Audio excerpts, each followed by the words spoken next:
Bienvenue dans le Craft Project, une émission de podcast produite par Métiers Rares qui propose des conversations intimes avec des artisans d'art. Un artisan d'art est un homme ou une femme qui choisit de faire apparaître de nouveaux objets sur la planète et consacre à cette tâche son corps, son âme et son esprit avec technique et poésie. Du dernier des Mohicans au néo-artisan, le Craft Project cherche à comprendre comment se construit et se vit une vie d'artisan, pour parler à nos cœurs de faiseurs, de chercheurs de sens et de rêveurs.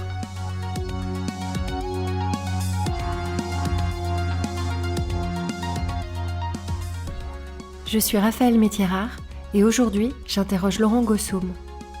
Laurent Gossaume est le patron de l'atelier de peinture en décor Méréguet-Carrère. Il est aussi associé cofondateur du groupe Ateliers de France qui regroupe des ateliers spécialisés dans la restauration du patrimoine et qui fait plusieurs centaines de millions d'euros de chiffre d'affaires. Il a vécu et il vit une success story rare dans les métiers d'art. Parti de l'établi, il garde l'humilité, l'exigence et la passion qui caractérisent les bons artisans, mais aussi les bons patrons.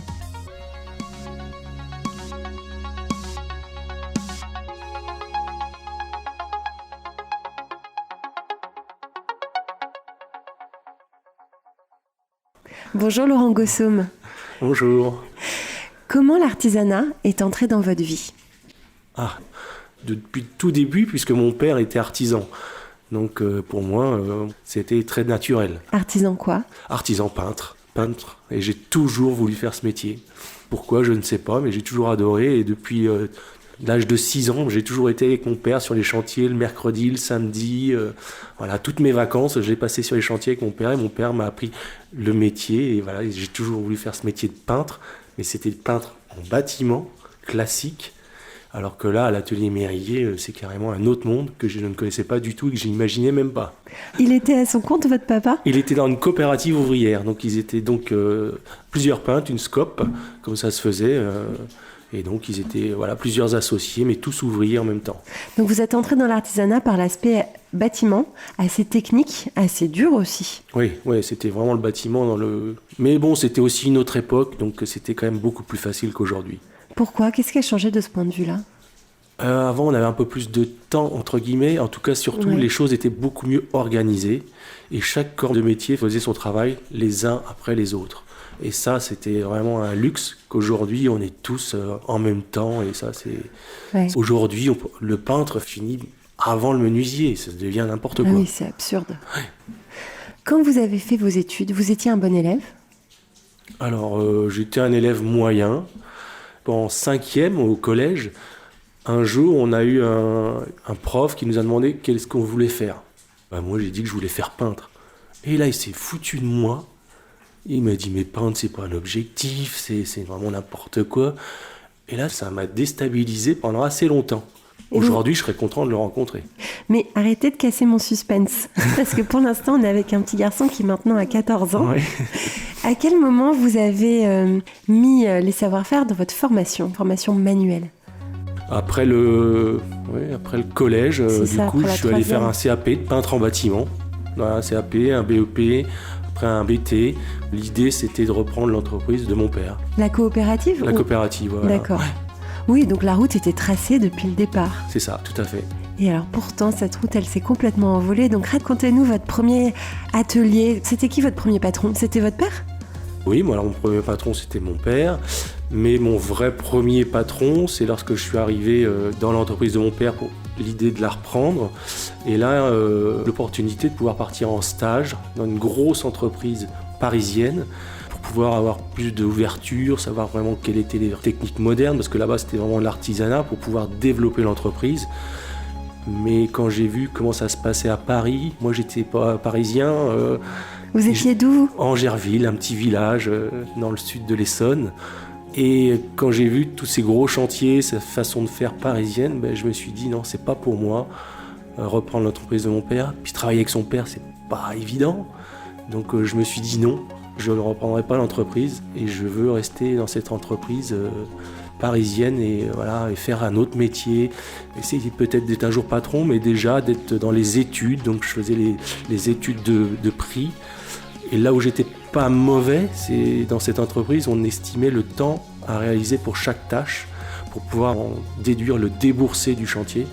Et comme moi je connaissais le métier, j'arrivais facilement à interpréter le temps à passer pour chaque tâche parce que je me voyais le faire. Et donc voilà, j'étais pas mauvais dans ce travail de mise à prix. Et il l'a pris comment, votre père ? Il a plutôt très bien pris, il a compris, ça s'est vraiment très très bien passé. Il a pensé que je pense que pour moi c'était peut-être plus ambitieux de rester sur Paris et non, ça n'a vraiment pas été un souci. Et vous avez rapidement arrêté de peindre vous-même ? J'ai rapidement arrêté de peindre, oui et non, parce que la semaine, oui, parce que j'étais à l'étude de prix, mais comme j'aimais ce métier, voilà, tous les week-ends, et comme j'avais des copains, j'allais le samedi par exemple travailler chez eux, en faire une chambre, faire une salle à manger. Mes vacances, je faisais toutes mes vacances, j'allais chez mes copains faire du boulot. Je ne prenais aucune vacances. Ah oui, c'est vraiment passionnant. Qu'est-ce qui vous passionne autant dans ce métier de peintre ? Qu'est-ce que ça vous fait de peindre ? C'est vraiment l'idée de transformer les choses et puis être content du résultat et de faire de soi et puis de voir que les gens sont heureux une fois que c'est fini, tout simplement. Est-ce qu'il y a eu des maîtres qui vous ont marqué sur votre parcours, maîtres Alors après, il y a eu un grand maître, le maître, et c'est une fois que je suis arrivé à l'atelier Mériguet. Alors il y a eu 2 maîtres. Il y a eu le premier dans l'entreprise où j'étais donc en région parisienne, cette grosse entreprise, donc Francis Poulain, qui était quand même précurseur dans la façon de faire dans l'entreprise, de chiffrer avec le déboursé, qui était vraiment à la pointe dans l'informatique. On est dans les années 80, donc voilà, c'était vraiment le début. Lui, il adorait ça. Moi, j'arrivais, j'étais jeune, j'adorais ça, donc l'informatique. Et puis, c'était un patron quand même charismatique qui vous recevait dans son bureau tous les 6 mois et qui disait « Ouais, Laurent, t'as bien travaillé, allez, je te donne 5 000 € de prime, off, allez. » C'était tout comme ça. Moi, j'arrivais au bout d'un an et j'ai dit « mais je peux pas rester, il faut que j'aille faire l'armée. Attends, je vais m'arranger. » Et il m'a pistonné. Je suis arrivé à Versailles, pas à Satori, à la grosse caserne, à celle du bas. Comme ça me permettait de sortir tous les soirs et d'avoir tous mes week-ends.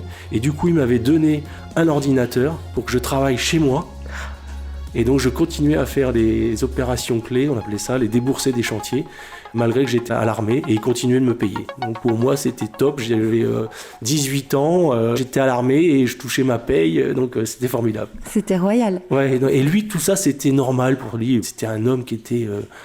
il était toujours à 200 à l'heure, on avait toujours dans la perspective de faire plus, de faire plus, de faire plus. Il y avait cette récompense, vraiment un peu travailler plus, gagner plus, et c'était vraiment top. Alors ça, c'était le premier ange gardien. Ça c'était le premier, c'était le côté entre guillemets industriel. Et la chance que j'ai eue, c'est donc que j'ai fait mon service militaire. En sortant, ce patron, Francis Poulain, avait une entreprise qui faisait plutôt de la peinture de ravalement, des cages d'escalier, des logements sociaux, donc c'était pas très luxe. Et pour redorer son blason, il a acheté l'atelier Mériguet. Et là, il m'a dit, Laurent, en rentrant de l'armée, il m'a dit, j'ai acheté cette entreprise, faut que tu ailles là-bas, tu vas aller mettre en place l'informatique. Voilà. C'était où là-bas ? Donc c'était dans le 15e, à Paris, rue de la Bégoult, donc là où il y avait l'atelier en rez-de-chaussée et puis les bureaux au premier étage. Et là, je suis arrivé et donc, monsieur et madame Mériguet m'ont accueilli. J'ai été mis donc, dans un bureau avec d'autres maîtreurs. Et là, j'étais face à un mur, sur une table de la boucherie de la grand-mère de monsieur Mériguet et sur une chaise qu'ils avaient trouvée dans la rue qui était éventrée. Et je m'arrivais là, j'étais dans une entreprise hyper moderne en région parisienne et arrivé là avec monsieur et madame Mériguet sur cette table où lorsque j'ai commencé à écrire, j'écrivais que sur un côté de la feuille et pas sur le verso. Et là, je me suis fait incendier. Parce que c'était du gâchis ? C'était du gâchis, ouais, c'était du gâchis. Et qu'est-ce qu'il comprenait à l'informatique, monsieur Mériguet, à l'époque ? Rien. Il se demandait ce que vous faisiez là, en fait. Il me disait, quand tu auras fini de t'amuser, tu viendras avec moi pour travailler. Hein. Donc, il fallait que je fasse les deux, il fallait que je fasse ce qu'il me demande, et puis aussi mettre en place l'informatique. Bon, c'était un peu spécial, mais c'était très très dur, surtout en arrivant de l'armée, un peu, on voyait le ciel, et là, se retrouver face à un mur, sur une vieille chaise, et je faisais aussi les devis, du coup, là-bas. On avait une machine à écrire, et donc avec le ruban, moi je le coupais, je le mettais dans la poubelle, il fallait surtout pas. Parce qu'une fois il fallait dérouler tout le ruban, le renrouler dans l'autre sens pour écrire sur l'autre côté. La gomme, il fallait que, quand on usait la gomme, il fallait qu'elle reste plus que jusqu'à 1 centimètre, qu'on puisse plus la tenir. Voilà, je me dis, je suis où ? Au moins, c'était bien géré. Ah oui, c'était bien géré parce que le papier, une fois qu'il était usé des deux côtés, les photocopies qu'elles étaient pas utilisées, il fallait les recouper, les agrafer, ça devenait des post-it. Et tout ça, une fois que c'était utilisé, il fallait le broyer et faire des briques de papier pour qu'elles partent dans la cheminée à la campagne chez M. Meriguet. Voilà, c'était super, c'était l'écolo avant tout le monde. Exactement, mais les métiers d'art, c'est écolo. Voilà, donc et moi j'étais dans la jeunesse, je comprenais pas. Aujourd'hui avec le recul, voilà, mais c'était extraordinaire. C'est lui qui avait complètement raison. De toute façon, ce qui est assez drôle, c'est que tout ce que M. Meriguet faisait, même le côté administratif, la façon de faire et tout, on se disait mais c'est n'importe quoi, c'est une autre époque. On va faire comme on a appris. Hein. Et à chaque fois, on revenait à ce que lui faisait. Ah oui. Donc c'est quand même l'expérience. Et le bon sens. Oui, le bon sens, ouais.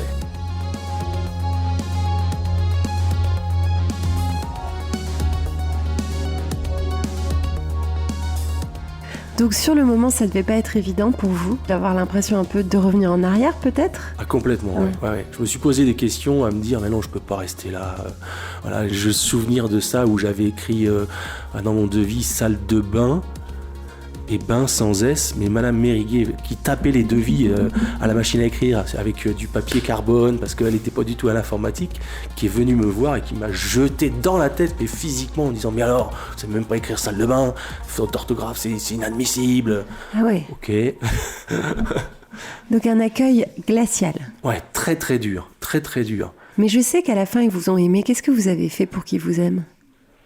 Je crois aussi que c'est moi qui les ai compris. Oui. Et en fin de compte, ils avaient un esprit très paternel, d'une gentillesse à toute épreuve. Ce qu'on essaie aussi de mettre en place ici, c'est que, en tout cas, les compagnons font comme ça, ils donnent pas leur savoir-faire tout de suite. Bien sûr. Ils veulent sentir que la personne est intéressée. Donc moi, j'arrivais d'un peu de l'entreprise moderne qui venait de racheter. Donc ils se disaient, c'est qui ce jeune couillon, parce qu'il parlait comme ça, hein, ouais. de toute façon, soyons clairs. Ouais. Et donc il fallait faire ses preuves. Et c'est logique. À 19 ans, voilà, on n'a pas beaucoup de recul, donc c'est pas évident. Bien sûr, parce qu'en fait, ils protègent quelque chose de précieux, un savoir-faire, l'âme d'une entreprise. Évidemment que ça se donne pas au premier venu. C'est intéressant que vous ayez commencé par ça, parce que après, là, je brûle un peu les étapes, mais vous rachetez des ateliers aujourd'hui. Oui. Et vous avez cette expérience d'arriver dans un endroit précieux, avec un trésor gardé par des gens passionnés, et ne pas arriver trop avec ses gros sabots. C'est ça. Parce que sinon, ça marche pas. Ouais, parce qu'il y a des choses qui sont mises en place et c'est une histoire d'homme à chaque fois. Hein. Le savoir-faire, c'est pas juste des mots. Hein. Quand on entend parler à droite, à gauche, on se dit le savoir-faire, c'est un beau mot. Ben oui, c'est vrai que c'est beau comme mot, mais derrière, il y a plein de choses. Hein. Il y a des hommes, il y a la main, hein. L'intelligence de la main, c'est pas rien. Avec le recul, en tout cas, je peux lui dire merci. De toute façon, vous voyez, il est là. La photo est dans mon bureau. Il est là, monsieur Meriguet. Il me surveille. Et ben dans le Craft Project, on appelle ça un ange gardien et ça revient souvent dans la vie des artisans. Ah, c'est marrant. Ouais, qu'ils soient là, encore vivants ou pas, ils sont toujours là en fait. Oui, non, mais c'est sûr. Souvent, je pense à lui. Puis je me dis aussi, il accepterait pas plein de choses qu'aujourd'hui on accepte. Mais bon, c'est la vie qui fait ça. Je pense que comme lui, les anciens avant lui, n'auraient pas accepté ce que lui a accepté. Donc je pense que c'est le cours de la vie. De la part des clients, par exemple, ou de la part de qui ? Les deux, la part des clients et la part surtout des architectes, de l'organisation des chantiers, vouloir finir avant d'avoir commencé, non. Peut-être aussi une époque où on pouvait se permettre de dire non. On lui aurait dit, moi je fais pas. Aujourd'hui, malheureusement, il faut travailler tous les jours. Donc, et on est 100 ici, 100 compagnons, et il faut pas travailler un jour sur deux parce que à la fin de l'année, ça marche pas. Bien sûr. Alors justement, la maison Meriguet, c'est une maison de peinture en décor. Expliquez-nous ce que ça veut dire être peinte chez Meriguet. Alors, on est aussi en peinture en bâtiment parce que, comme disait M. Meriguet, un bon peintre décorateur, si c'est pas préparer les fonds, donc faire de la peinture basique, c'est pas un peintre décorateur. Parce que déjà, il faut respecter le travail de celui qui est passé avant.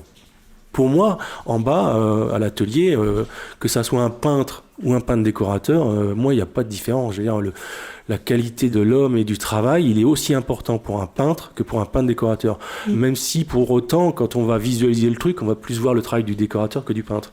Mais c'est très important d'avoir des fonds très, très bien faits. Ce qui est un peu dommage aujourd'hui, on va le dire quand même, mais c'est souvent des barbouilleurs. Alors que c'est un vrai métier, peintre. Pour former quelqu'un ici, en peinture décorative, dans tous les métiers que l'on pratique, il faut au minimum 10 ans. Donc c'est vraiment 10 ans d'expérience, une transmission d'un ancien qui vous explique comment on doit réaliser les travaux. Et faire toutes les étapes et pas en louper une, parce qu'à la fin, ça se voit. Donc dans notre métier, il y a la peinture classique pour pouvoir faire des peintures, des plafonds, des murs pour préparer, peindre en blanc ou dans des couleurs. Après, il y a les peintres décorateurs, donc là qui eux vont faire de la peinture décorative, donc ça peut être du trompe-l'œil, de faux bois, de faux marbre, de moulures, de matière, de ciel peint, voilà, tout un tas de choses. Après, on a les doreurs qui, eux, vont faire de l'application de la dorure à la feuille sur tout support. Ça peut être du bois, du plâtre, du verre, pour faire des verres églemisés. Après, on a des restaurateurs pour travailler notamment dans les églises, dans les opéras, voilà, dans les monuments historiques. Et puis après, on a des gens qui travaillent le cuir de Cordoue, donc des cuirs peints. Après, on a des gens qui font du parchemin. Tout ça pour créer des décors muraux. Oui, c'est ça. On peut dire ça. Ouais, muraux ou les plafonds, évidemment. Ou les plafonds, bien sûr. Portes, voilà. Pour créer des décors. Créer des décors, des ambiances qui sont données par des décorateurs. D'accord. Parce qu'on travaille sous la directive de décorateurs. Vous n'avez pas de direction artistique en interne? Non.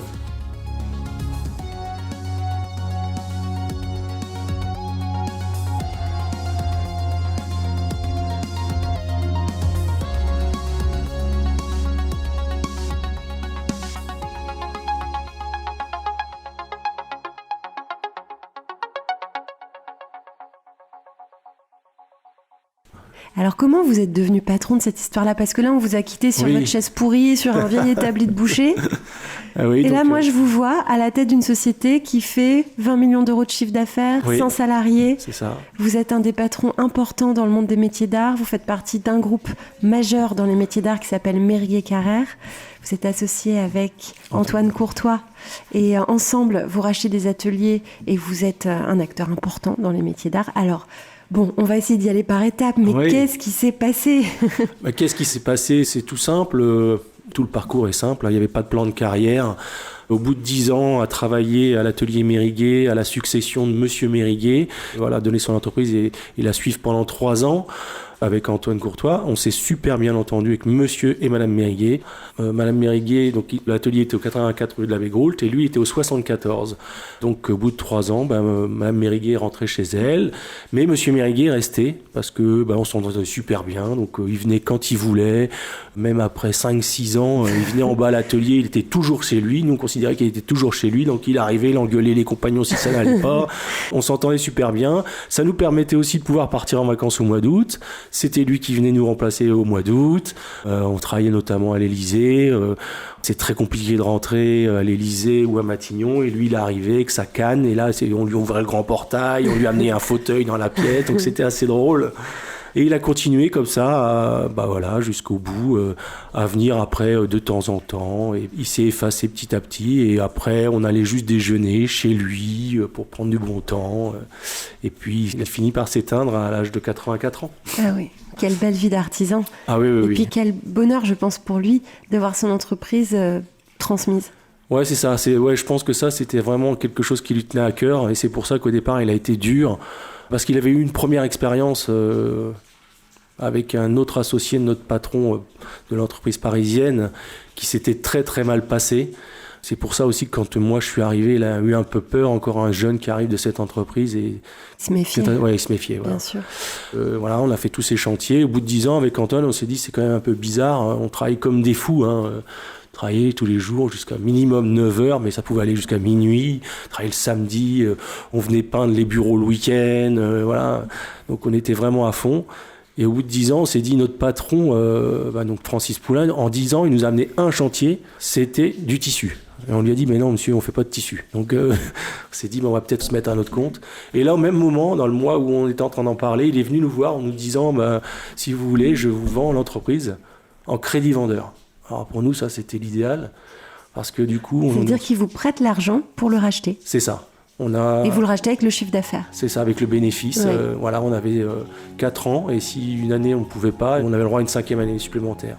Et ça s'est super bien passé. Une opportunité incroyable. Ouais, une opportunité incroyable. Voilà, c'était encore du Francis Poulenc dans toute sa splendeur, parce que le jour de la signature, il est arrivé le matin en nous disant « Non, les gars, j'ai réfléchi, le prix que je vous ai donné, ça va pas. » C'était trop ou pas assez? Non, c'était pas assez. Donc il nous a rajouté, il nous a relevé le prix. Et nous, on était là, quand même, nous, dans notre tête, on était partis, donc on n'avait pas le choix, il fallait qu'on signe, donc on l'a payé plus cher. Voilà. Moi, je sais qu'à titre personnel, j'avais emprunté 900 000 francs à l'époque. D'accord. Voilà. Pour moi, c'était énorme. Ça fait 150 000 euros? Oui, aujourd'hui. Comme ça. Mais il y avait 33 compagnons dans l'entreprise et aujourd'hui, on est 100. Donc, on a vraiment progressé. On faisait 1 million d'euros de chiffre d'affaires à l'époque, alors que maintenant, on en fait 20. Oui, et alors justement, vous auriez pu juste, entre guillemets, faire cette très jolie progression d'atelier d'art, passer de 1 à 20 millions d'euros. Mais en fait, vous avez fait beaucoup plus. C'est-à-dire que vous avez petit à petit racheté peut-être des sous-traitants, des collègues. Oui, avec le temps, donc ça faisait déjà 10 ans qu'on faisait ce métier, on était jeunes, donc on était à fond, et on s'est rendu compte que, par exemple, quand on faisait l'hôtel particulier de François Pinault, donc on connaissait Monsieur Pinault, on connaissait l'architecte, on connaissait le décorateur, et donc nous, il nous prenait pour faire les salons d'apparat, les chambres d'apparat, mais pour la cuisine, les fenêtres extérieures, il prenait un autre peintre, ce qui était normal. Il n'y a pas d'intérêt de prendre Mériguet pour des tâches moindres, entre guillemets. Mais le peintre qui était pris pour l'extérieur, lui, il avait qu'une hâte. Ce qu'il voulait, c'est lui aussi, il voulait rentrer dedans. Donc il nous faisait mettre en concurrence, il nous faisait baisser nos prix. Donc pour nous, c'était pas l'idéal. Donc on s'est dit, c'est complètement idiot. Autant tout faire. Et donc on avait un concurrent à l'hôtel Matignon, tout le temps, qui était contre nous, qui partait à la retraite et qui vendait son entreprise, donc Michel Dureau. Donc on s'est dit, mais pourquoi pas, après tout, reprendre cette entreprise qui était une entreprise de peinture avec 55 salariés, qui est là depuis 1930, qui est une vraie entreprise de peintres, avec des vrais peintres, mais de la peinture plus basique, entre guillemets. On a dit, c'est ce qu'il nous faut, et on s'est super bien entendu avec Michel Dureau. Il avait quelqu'un en place, avec lui, un adjoint qu'on pouvait mettre à sa place, donc c'était parfait. On a repris cette entreprise. Maintenant, Michel, on se voit régulièrement, encore maintenant, ça doit faire au moins 15 ou 20 ans qu'on a racheté, et voilà, c'est devenu un ami. Il est super fier aussi que son nom soit toujours en haut de l'affiche et que l'entreprise grossisse, et que le patron qui était en place avec lui à l'époque est toujours là, et l'entreprise est saine et elle fonctionne très très bien. Alors essayez de nous citer les ateliers du groupe. Donc le premier, ça a été l'entreprise La Maison Dureau. Après, on a fait la même chose avec la maison Del Boca, qui faisait aussi de la peinture, mais un peu plus haut de gamme, qui était entre Dureau et Mériguet. Après, on avait un acteur qu'on voyait partout sur nos chantiers qui était VLD, c'est de la serrurerie fine. Nous, on trouvait ça extraordinaire, je trouvais ce métier fabuleux, donc ça n'allait pas du tout. Le patron était vieillissant, il voulait partir à la retraite, donc on a repris aussi cette entreprise de serrurerie fine, VLD. À chaque fois, il y a des gens qui venaient nous voir parce que l'entreprise, le patron arrivait à l'âge de la retraite, et pour avoir un petit pécule pour sa retraite, il vendait son entreprise. Donc là, c'était un autre métier, c'était l'atelier chevalier, de la pierre de taille. Et pour nous, c'était l'équivalent de l'atelier Mériguet, mais en maçonnerie, pierre de taille. Donc pour nous, ça avait du sens. Donc on a repris cette entreprise chevalier qui faisait à l'époque 11 millions d'euros et qui maintenant fait 22 millions, 25 millions, qui se porte super bien, qui est un bel acteur dans le monde de la restauration des monuments historiques en pierre de taille. Avec aussi, tout ça, c'est des métiers avec des savoir-faire, avec la transmission des hommes. Donc pour nous, ça nous parlait beaucoup. Tout ça, ce sont des rencontres. Il y avait pas, on se disait pas, tiens, on va reprendre telle et telle entreprise. Après, on a eu un énorme chantier au Canada avec un décorateur américain qui s'appelle Juan Pablo Molineux. Il est venu s'installer à Paris. Il nous a dit, j'ai un énorme chantier au Canada. Je construis un château, 18e. Il me faut un menuisier. Il nous a dit, j'ai pas d'entreprise, je vous connais, mais j'ai pas d'entreprise parisienne, il faut me donner des entreprises. Donc on lui a donné plusieurs entreprises, et notamment l'entreprise de menuiserie Fancelli, pour faire tous les lambris et toutes les portes et toutes les menuiseries du château.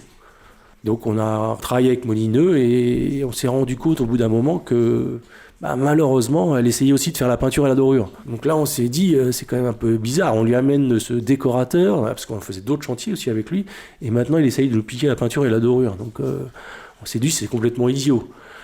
Et puis M. Molineux s'est fâché avec M. Fancelli, il est venu nous voir en nous disant, il nous faut un autre menuisier. On lui a dit, ça y est, vous l'avez, ça y est, on l'a. Et là, on ne savait pas du tout qui. On a décidé d'être menuisier. Et voilà, et on s'est dit, faut qu'on reprenne une entreprise de menuiserie tant qu'à faire, autant qu'on s'en occupe, et au moins, on pourra avoir un métier de plus, une corde à notre arc. Et donc on a repris une entreprise au tribunal d'Avignon, à la barre, une entreprise atelier de la boiserie qui était à Avignon avec 50 salariés. Et depuis, elle se porte très très bien, elle fait 8 millions d'euros, elle fait des chantiers extraordinaires avec nous, on l'emmène un peu partout avec nos décorateurs. Voilà. Alors c'est quoi la baguette magique, Méringuet ? Qu'est-ce qui fait qu'une reprise d'atelier d'art, comme vous en avez l'expérience, fonctionne ? Et est-ce que parfois, alors peut-être que je commence par cette question, est-ce que parfois ça n'a pas fonctionné ? Alors je touche du bois, ça a toujours fonctionné jusqu'à aujourd'hui. Alors, c'est quoi vos secrets ? Quels seraient vos conseils ? Parce qu'il y a beaucoup de gens qui s'intéressent à les ça. conseils, c'est vraiment le père de famille, un peu de bon sens. On essaie de se mettre dans les chaussons du patron d'avant, voilà. Il faut déjà regarder comment lui travaillait. Si ça marchait avec lui, c'est qu'il y avait raison. Essayer de reproduire la même chose. Et puis après, généralement, les entreprises sont un peu vieillissantes. Ce qu'il faut, c'est ramener de la gestion. Ça, aujourd'hui, c'est important. L'outil informatique et tout le côté gestion, tableau de bord tous les mois, chiffrer au déboursé, voir où on va et pas attendre la fin de l'année pour savoir ce que l'on a fait. Et comment vous faites pour rassurer les hommes ? Parce que vous l'avez dit, la première valeur d'une entreprise de métier d'art, c'est ses artisans d'art. Comment faire ? C'est les respecter, les écouter, essayer de comprendre leur métier. À chaque fois aussi, donc, on met dans chaque entreprise un patron qui va être vraiment un vrai patron, qui va avoir le carnet de chèques de l'entreprise et qui, lui, après, va décider sur place. C'est lui qui est sur place avec les ouvriers, avec les compagnons. Donc, s'il doit augmenter quelqu'un, il comprend. Après, c'est le vrai patron de l'entreprise. Il fait partie du groupe Atelier de France. Il doit rendre compte des comptes tous les mois. Il y a un budget qui est établi, il y a des règles. Et puis nous, le côté commercial aussi, puisqu'on connaît beaucoup de monde, donc ça permet aussi de ramener des chantiers, donc redévelopper l'entreprise. Voilà, c'est ça l'idée.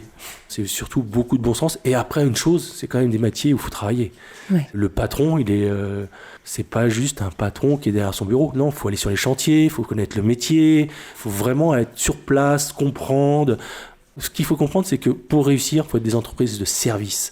On est vraiment... Aujourd'hui, en plus dans ce milieu du luxe, c'est le client qui est roi. Donc, à nous de faire en sorte qu'il soit content. Voilà. Si le client il est content, il n'y a pas de raison qu'on ne soit pas réglé. S'il est content, c'est que nous, le travail a été bien fait. Donc après, on sera réglé. Un client content le dit à 3 personnes, alors qu'un client mécontent le dit à 10 personnes. Donc le calcul, il est vite fait. Il faut que tous les clients soient contents. Je pense que quand même, dans les baguettes magiques, il y a le fait que vous veniez du métier. Parce qu'il y a quand même une légitimité, une crédibilité et un respect qui se passe entre vous et les ateliers.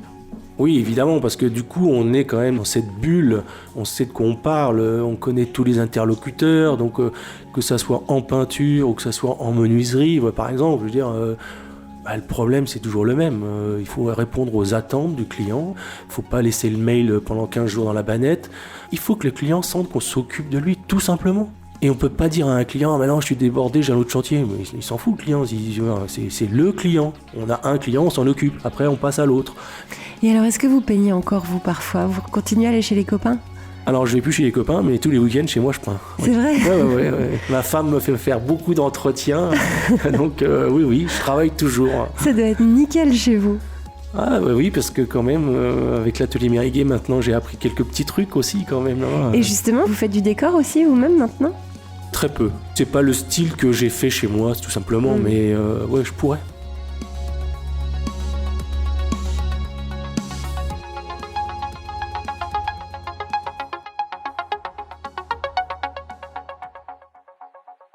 Vous pouvez nous raconter des grands chantiers du passé qui vous ont marqué ? Ah oui, donc il y a eu le château au Canada, quand même, qui était un truc de malade.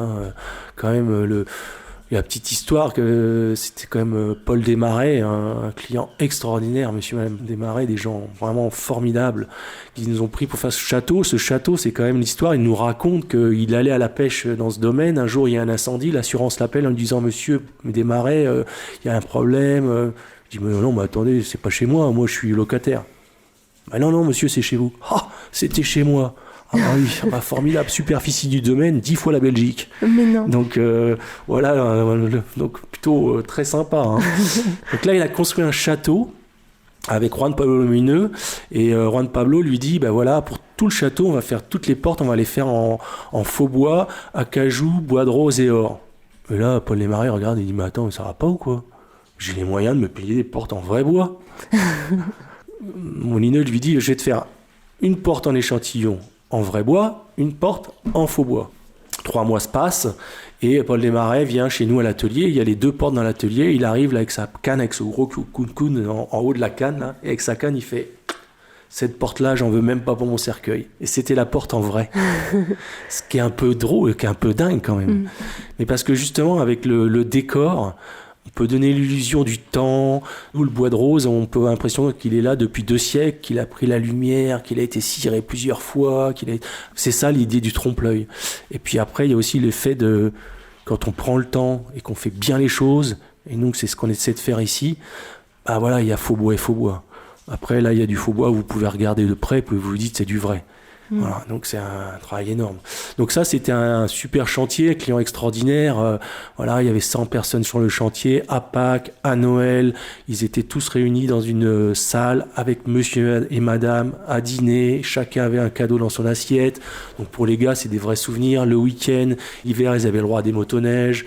L'été, ils avaient un bateau pour pouvoir aller pêcher sur les lacs. Donc voilà, ça, c'est des super chantiers avec des clients extraordinaires. Un autre chantier aussi... qui était quand même exceptionnel, c'est aussi un triplex à New York pour monsieur et madame Kravis avec François-Joseph Graff. Et là, il arrive juste pour changer une paire de rideaux et 2 ans après, on a refait les 3 niveaux avec du travail de folie, avec des choses où il nous a poussé d'un air tranchement que même les gars qui étaient là depuis 20 ans, 30 ans à l'atelier ne pensaient pas qu'ils étaient capables de faire ce travail. Donc des traits très précieux, très poussés. Puis là, à New York, les gars étaient logés au Plaza. Donc là, ils étaient super heureux. Donc, Et le matériel, la peinture vient de France? Ouais, tout vient de France, tout vient de France. Ouais. On envoie tout de France, ouais, tout à fait. Ouais. Ça, c'est hyper important. Ils viennent de quelles écoles, vos compagnons, en général?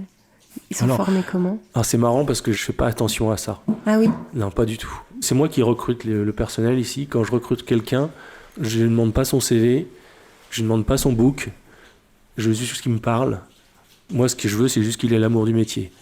Après, même si c'est pas travaillé, qu'il ait envie de faire ce métier, il y a des gens ici pour lui transmettre. Et c'est ça qui m'intéresse, que ça. Après, il y a le petit truc qui va faire que s'il a un côté plus artiste qu'un autre, ça sera encore un plus, mais c'est tout. Justement, vous avez des artistes ici. Comment vous le vivez d'avoir des personnalités créatives qui sortent peut-être un peu du lot, parfois? Ouais, alors nous, on n'utilise pas le mot artiste, justement. Pour nous, c'est tous des compagnons. Malgré tout, il y a quand même... aujourd'hui, il y en a un qui sort du lot, parce qu'aujourd'hui, même, il vient travailler plus que 15 jours par semaine, parce que c'est un vrai artiste et qui peint beaucoup pour lui-même, Jean-Baptiste Boyer, et qui, à chaque fois qu'il fait une expo en solo, il vend tout. Jacques Grange lui achète un tableau tous les mois.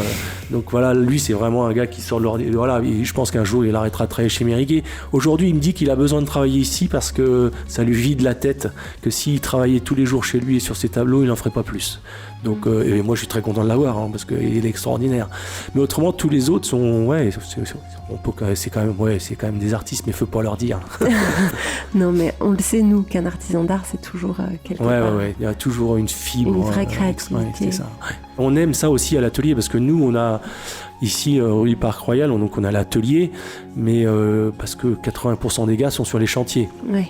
Donc la création, elle se fait beaucoup plus à l'atelier, parce que là où il y a de la recherche, par exemple, on a Peter Marino, depuis toujours, qui vient à l'atelier, tourne dans l'atelier, et d'un échantillon qui est là, lui, il voit que un quart de l'échantillon qui existe pour quelqu'un d'autre, et de ça, on va développer autre chose. Et il aime s'inspirer et trouver des choses, et on développe des choses, et on a des gars en bas, Christian, Philippe, Pascal, qui adorent ça, qui demandent ça, pouvoir créer, faire autre chose, avec des nouvelles techniques, inventer des nouvelles choses.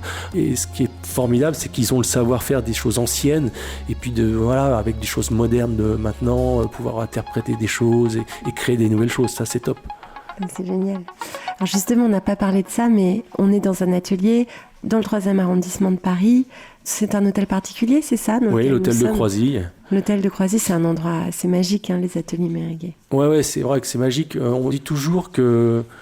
Parce que évidemment, on est toujours en concurrence. C'est des métiers qui sont avec des devis. Et quand on a un devis, c'est juste des écritures sur du papier. Et normalement, si on arrive à faire venir le client à l'atelier, généralement on a de grandes chances de faire le chantier, parce qu'il comprend ce que l'on fait. Je le vois d'ailleurs dans votre atelier, c'est les échantillons pour montrer ce que vous êtes capable de faire, qui sont parfois à échelle 1, donc ça peut être assez impressionnant. Et en fait, vous, j'ai l'impression que vous faites beaucoup d'éducation de vos clients, pour qu'ils comprennent vos métiers, vos savoir-faire. Je pense qu'ils comprennent très très bien, c'est pas juste des mots. Les mots, c'est une chose. Nous, on va chercher toujours à ce que le client soit satisfait, que ça soit parfait. C'est-à-dire que lorsqu'on fait des travaux, on ne va pas dire au gars, voilà, pour faire ça, tu as 15 heures. Non. Tu as ce travail-là à faire. Évidemment, il y a toujours un délai. Et ici, on respecte toujours les délais. Ça, c'est très important. On livre toujours dans les temps, on fait ce qu'il faut pour livrer. Et donc, pour le gars qui va faire son travail, on ne va pas lui mettre plus de pression que ça. Il va prendre le temps de faire les choses comme elles doivent être faites et pas louper une étape. S'il faut, on va mettre une deuxième personne pour l'aider, pour tenir le délai. Mais il faut que ça soit irréprochable. Aujourd'hui, c'est vraiment ce monde-là, il faut s'adapter. Malheureusement, généralement, il y a un planning général et souvent, le peintre, il passe en dernier. Et souvent, les corps... Tout le monde est en retard. Voilà, et vous avez tout compris. Et puis, il faut essayer de rattraper le retard. Voilà. Le temps, aujourd'hui, c'est que il faut mettre du monde. Alors après, du coup, ça implique une autre chose, c'est que des fois, on est un peu plus cher. Quand vous mettez 2 personnes, il y a une perte de temps. Quand c'est juste un travail pour une personne, parce qu'il y a une superposition de tâches de temps en temps qui ne marche pas. Donc, ça peut faire un surcoût. Donc ça, c'est ce qu'on essaie d'expliquer. L'équation, ça reste l'atelier, mais ça reste une entreprise avant tout. Et il y a un côté économique. On est là depuis... 30 ans, il faut calculer tout ça. Faire plaisir, c'est bien, il faut faire plaisir, mais il faut aussi compter. Bien sûr. Et alors, c'est quoi votre analyse des métiers d'art chez vous ? Ça marche très bien, ça se développe beaucoup, mais vous savez que c'est un secteur qui peut être difficile pour des ateliers indépendants. Et la preuve, je crois que vous êtes pas mal approchés par des ateliers qui souhaitent peut-être se rapprocher de vous. C'est quoi votre analyse et vous avez de l'espoir pour les métiers d'art ? Ah oui, non, ça, oui, l'espoir, il y en a beaucoup. Oui, non, je pense qu'il n'y a pas de problème. Au contraire, je pense que le savoir-faire français, aujourd'hui, c'est vraiment un atout parce que nous, on l'exporte partout dans le monde. Si aujourd'hui, on n'était pas à l'international, on n'existerait plus. Mais le fait d'arriver avec le savoir-faire français, le bagage français, ça nous ouvre beaucoup de portes. Non, c'est un vrai atout. Et au contraire, le monde s'ouvre. Donc, il y a des terrains de jeu, je comprends pas. On n'est toujours pas en Inde, on n'est toujours pas en Chine. Bon, les Chinois copient, mais pour autant, je comprends pas qu'on n'arrive pas à travailler pour des milliardaires chinois, pour un appartement français ou américain. Je comprends pas. Je pense que ça viendra avec le temps. Donc, on en a sous le pied. Ouais, on en a sous le pied. Vous avez une belle baguette magique, j'ai l'impression. Mais quand même, je vous pose ma question traditionnelle. Je suis une fée des métiers d'art et j'ai une baguette magique. Qu'est-ce que je peux faire pour vous avec ma baguette magique? Ah là là, faire que tous mes compagnons soient heureux. Vraiment, ça serait... parce que, évidemment, ça reste dur quand même. Là, on a un énorme chantier en Arabie Saoudite. On ne sait pas les pays où on a beaucoup l'habitude d'aller. En 30 ans, moi, c'est la 2e fois qu'on fait un chantier là-bas. Donc, c'est vrai que le déplacement pour les gars, c'est un peu dur parce que le soir, il n'y a rien à faire. Donc, voilà. Il reste combien de temps sur un chantier comme ça? Ah, ça peut durer... Plusieurs mois. Ouais, plusieurs mois. En tout cas, ils partent 6 semaines, ils rentrent une semaine, ils repartent 6 semaines, etc. Ouais, c'est dur. Ouais, c'est dur. C'est plus facile d'aller en déplacement à New York, parce que le soir, c'est plus sympa, le week-end. Nous, on prend tous les clients, et puis on est très content de faire ce chantier. C'est super, ça s'appelle le Palais des Rêves, mais c'est pas pour rien, c'est un énorme chantier. J'y suis allé il y a 15 jours et je suis arrivé de nuit, et je me suis dit, waouh, c'est vraiment le Palais des Rêves. Ça a de la gueule. Merci Laurent Gossoum. Merci à vous.